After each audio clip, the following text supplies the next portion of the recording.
months after this explosion on the BP oil rig, oil is still streaming into the Gulf of Mexico and the country's consciousness. And this is a giant sea turtle that we've spotted. He is swimming through the middle of it. President Barack Obama told Alabama residents Monday that what's now being mounted is the largest environmental response and recovery effort in history. Over 27,000 personnel are working to safeguard our coasts and protect endangered wildlife. The president first touched down Monday in Mississippi as part of his tour of 3 states tainted by the disaster. He shared a snow cone with Mississippi Governor Haley Barbour before traveling to Alabama and then Florida, along the way meeting with governors, state officials, and the Coast Guard.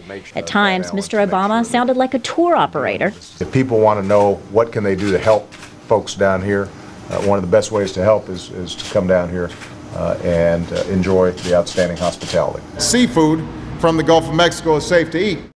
His visit came as anger rises and the oil continues to spread. It's now approaching these pristine beaches in Florida. We can send a man to the moon, but we can't cap an oil well. It's ridiculous. The usual crush of beachcombers near Panama City, Florida is now a trickle. But this wrecked container with BP's name on it washed ashore.